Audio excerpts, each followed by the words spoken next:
If you are new to the channel, then subscribe the channel and press the bell icon for further notification. Okay student, welcome you all to this new lecture in coordinate geometry parabola. So before going to parabola, again let us see a general second order equation, how this equation represents different conic sections in different cases, that we will see one by one.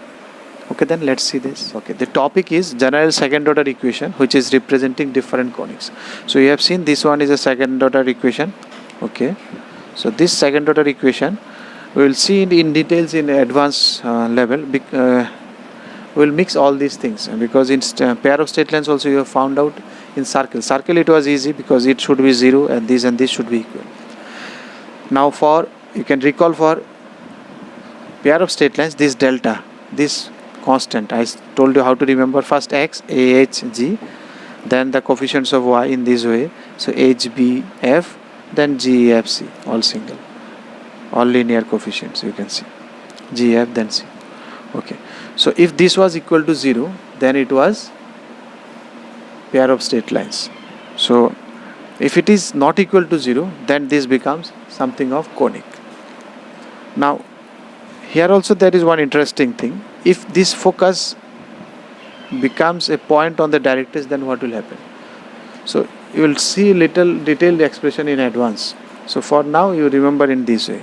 Okay,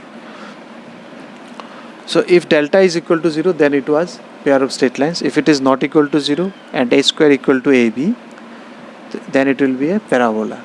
If h square is less than ab, then it will be, all this came from this condition only. You can apply this condition, it will come. And if h square is less than ab, then it will be ellipse, and if h square is greater than, then it will be hyperbola. And one more thing, this is a special thing you will see, although it is not in your basic level, but I have mentioned it because to complete that set it will look good. I cannot separate it without these three. So it will be rectangular hyperbola. If this is not equal to, there it is satisfied for hyperbola, that is obviously hyperbola. But one special case is a plus b equal to 0. If sum of these two becomes 0, then it becomes a rectangular hyperbola.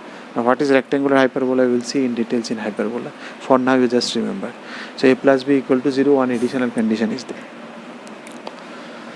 Now for analysis of conic, this general form will not give you proper geometric understanding, so we don't use this format, we use the standard form. So you have seen in circle also there is a standard and general form. In circle we use both, but here we use the understanding geometric properties, you use standard forms of conics. And in your JEE main, JEE advanced and your basic syllabus or school board syllabus also, standard forms are given only in the syllabus. If you like the video, then press the like button and please give your valuable comments in the comment section.